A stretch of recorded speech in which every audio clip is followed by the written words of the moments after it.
You hear from so many real estate investors that 2023 is the time to invest in real estate. So if you haven't invested in real estate already, don't worry, because in today's video, we will be going over 10 steps to purchase your first rental property in 2023. So make sure to listen to all 10 steps because I will be dropping little golden nuggets. And there is a lot of things that I didn't even know before investing in real estate that I'm going to be talking about today's video. So in a way, I'm protecting you like a mama bear. You're welcome. What's up, everybody? Welcome to my channel. My name is Evan Phoenix, and this channel is all about real estate education and my journey to financial independence through real estate investing. So if that's something that you're interested in, consider going down and subscribing to my channel. So let's get into the 10 steps to purchase your first rental property in 2023. The first step, start saving money. Look, I know this is extremely obvious that you need money in order to purchase a property, but you would be very shocked about how many people don't do this step and don't start looking at their finances. When I say save money, I mean start accumulating money from your job and putting it away so you can put towards your property. But I also mean to look already at your financials that you have today. Start going on your credit cards and cancel all those subscriptions that you don't use. Start tracking your financials so you know exactly what you bring in every single month and what you spend every single month. This will give you a better grasp on your financials and let you know what you can and cannot afford when it comes to your first rental property. Now, if you go the route of hard money lending or private money lending, yes, you can get the majority of the purchase price and renovation paid for by hard money or private money, but you still will need some capital. And hey, it does not hurt to have extra money sitting in your bank account in case of something bad happens. So start saving money, looking over your financials, and cutting out 1 or 2 Starbucks iced coffees every week. Moving on to step number 2, which is start being appealing to a lender. And by that, I mean, when you go to a lender and try to get pre-approved for a property, they're gonna want you to hit certain criteria in order for them to lend you. The first thing they're gonna wanna look for is consistent employment. And by that, about 2 years. The biggest thing is that they just look for consistency. That's why they look for the 2 years of work history in the same field or same business. Now, the second thing they're going to look for is debt to income ratio. Now, if you have student loans or medical debt, that's not really something that you can avoid. That's inevitable if you go to college and get a degree and you have those student loans, or if you have medical bills. But for all other debt, they just want to see that you are not over leveraged, you're responsible with the debt that you carry, you pay everything on time, and you don't go out there, max out your credit cards, and don't pay them back. The last thing, and arguably one of the more important things, is your credit score. Once again, your credit score is based off of the debt that you take out and you pay back. If you are consistent on paying everything back and you do not get overdraws or you have late payments, you will be just okay. My suggestion is to keep track of your credit score, and there's multiple ways that you can do that. But take care of your credit score, make sure that you're paying everything back and you don't have any hard inquiries into your credit. Moving on to the third step, which is start self-educating. Now, self-education is one of the most important steps. Now, you may see that a lot of people say, oh, you need to pay for a mentor or you need to pay for a very expensive real estate investing course. That's not really the case. Although I'm not against getting a mentor or paying for an expensive real estate investing course, if that's what you want to do, then do it. But I think you are fully capable of utilizing free resources, whether that's on YouTube, Facebook groups, Bigger Pockets, or any other meetup of any kind for real estate investing. I think you can really utilize free resources to get through your first deal. So instead of putting your money into a mentor or a real estate investing course, put it into your first deal. Other options that you can go to for free resources is the Bigger Pockets community. You can go to podcasts, the Jake and Gino podcast, Bigger Pockets podcast, the Rookie podcast. There's tons of real estate investing podcasts that you can listen to, and they go over real life examples. And I found it very helpful when I was first getting into real estate. Not only that, but Bigger Pockets has a great selection of books that you can get about rehabbing properties, buying out of state properties, estimating the rehab costs, so much information that you can purchase, and each book is roughly around $20. So make sure to pick a strategy and learn as much as you can about it so that you are that much more prepared when you purchase your first property. Okay, moving on to the fourth step, which is networking.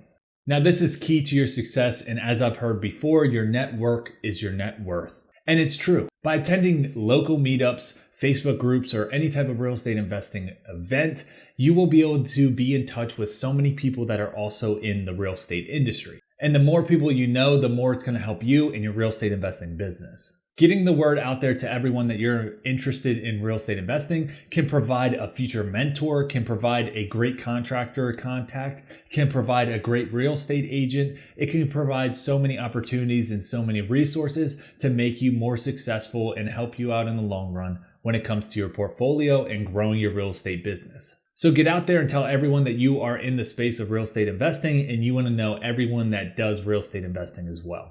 Now it's time to start researching your market and to pick one. Now, when you are purchasing your first rental property, it may seem overwhelming if you end up purchasing out of state for your first property, and it feels more comfortable if you purchase inside the state and around where you already live. I'm not going to lie, I did that for my first rental property. I purchased where I was at the time, which was up in college, and I purchased in my college town. It made me a lot more comfortable knowing that I could go to the property at any time, but you can still be successful in investing out of state if your market, let's just say, is too expensive. If you are looking to purchase outside of your area, I would suggest reading this book, which is the Long Distance Real Estate Investing book by David Green. It will teach you exactly how to be successful at investing outside of the state that you live in. So if you ask, what can I do to research a market so that I know it's a good one? Well, if you live near the area and you know it very well, you know what businesses are there and you know what brings people to the area, you will have a better advantage than other people that live outside the state. So maybe investing near where you live is the better option. But if not, I do have two resources for you in case you wanted to invest out of the state or in an area that you don't know as well. The first is www.jchs.harvard.edu/research. Basically, this is where Harvard University studies the population trends and tells you exactly what brings people into each state and each market. And it is a huge help when wanting to research a market, especially if you haven't researched it before. The next free resource is www.avail.co/education/laws.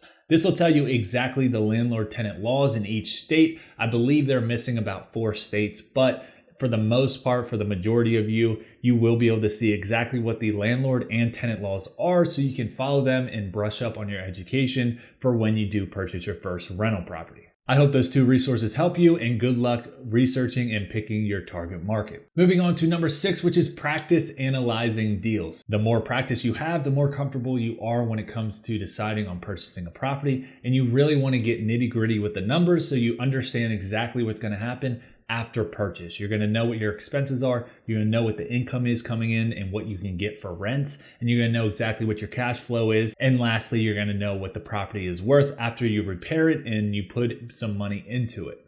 And once again, this doesn't have to cost anything. You can find a ton of free analyzers on YouTube that a bunch of real estate investors have made. I personally have made a house hacking calculator that you can find in the description below. It's absolutely free. All you gotta do is go down there, put in your email and download it. You can use it to practice analyzing any deals, so go ahead and get that down in the description below.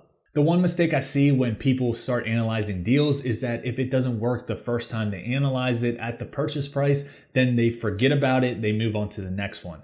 One tip I'll say is that if you analyze a deal at the listed price on the MLS or a listed price that the owner tells you and it's an off-market deal and that number does not work, start dropping the purchase price down until that deal works for you. And then you know exactly what you can offer on the property. Especially moving into the beginning of 2023, I know there's going to be great opportunities and great value add opportunities to where you can purchase rental properties at a discounted price because the market may fear the seller a little bit. Moving on to number 7, which is pick your core 4. For anyone that's watching this and knows Bigger Pockets, you know exactly what the core 4 are. But for those of you that don't, it is your agent / deal finder. It's your lender / person that gives you the money, whether that's private money, hard money.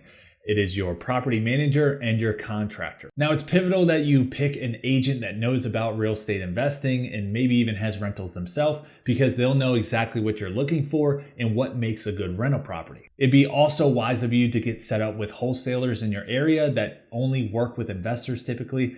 Now, we talked about this earlier, but the lender you will want to get pre-approved for, and I gave you the criteria, but there's other options such as hard money lenders and private money lenders. If you go that route and you own a rental property, those are typically shorter debt loans so that you can purchase the property, fix it up, make it worth a lot more, then refinance out. Eventually, you will have to refinance out of the hard money or private money. So step number 2 does apply about being appealing to a lender still. Now for property manager, it is totally okay if you want to be the property manager, but if not, you have to do your research, do your due diligence, and pick a property manager that fits your criteria and understands what you want from their services. The last thing you want is to set up a brand new property manager and it not goes to plan, and then you have to search for a new one. And this helps when you start knowing people and growing your network so that you can ask them and see which property managers they may use and any suggestions that they have. And lastly, contractors. They are so hard to get a good contractor. So once you get one, hold them tight and give them as much work as you can. Moving on to number 8, which is find the deal. And by finding the deal, you're going to have to actually go out and start seeing properties. This is where you're really going to lean on your agent and deal finder to get you a property that works and is in your criteria. And if you get a good one, like I said, an agent that works with investors knows exactly what they're looking for and will send you some great deals right away. And they may have some off-market opportunities that other agents don't. So make sure to interview and make sure you work with an investor-friendly agent. And also wholesalers will be sending you properties and they're going to strictly be off-market and they'll give you the advantage of seeing them first. And some wholesalers think that after you fix up the property, it'll be worth a lot more than what it actually is. So do your own due diligence and figure out your own numbers. Now, if you wanted to be the deal finder, you could buy lists from something like ListSource and you can send out mailers. You could also drive for dollars and start looking for properties that don't look good on the outside and they may be motivated sellers. And after you find the deal, we move into step number 9, which is we need to start making offers. Now, writing offers is a numbers game. You need to go out there, start seeing as many properties as possible, see if they work and they fit in your criteria, and start writing offers. The more offers you write ultimately will give you a better chance at landing a property. But make sure that when you write the offer, it fits within your criteria, you'll get the return that you're looking for, and you do not deviate and make it higher than what you feel comfortable with. If you offer your absolute max on a property and they say no, well then say okay and move on to the next one. Do not get emotional with it because the last thing you want is a bad deal. And I know personally that when I was looking for my first rental property, I was so excited and probably would have took anything. So you really want to take the emotions out of everything. And if I would have went back, I'd probably not purchase my first deal because of that. And moving on to the last and final 10th step, which is have systems in place when you close on a property. This is one of the many mistakes that I made when I purchased my first rental property is I had no systems in place. I was just enjoying the process of getting it under contract and going to the closing table that I forgot everything after the fact that I'd actually have to run a real estate investing business and get people in there, start renovating the property and doing so much more. So have a plan. During due diligence of the property and you're under contract, start bringing your contractors out, your property manager if you have them, and let them see the property, put eyes on them so they know and can give you suggestions on what you should do to the property to either raise the rent or just make it a better living for the tenants. And if you're going to manage it yourself, make sure that you have an automation program online or whatever it is. Have a system in place so that you can collect rent, you can sign e-signatures and contracts, have a place to put those. You have a place where tenants can put in work orders and where they can pay you. And those 10 steps are exactly how you're going to purchase your first rental property in 2023. If you liked this video and you thought it was informational, make sure to check out this video as well. This is exactly how I was able to purchase my first rental property in college at the age of 22 and no job. So if you're interested, go ahead and click on that and watch it. I know you're going to like this one as well.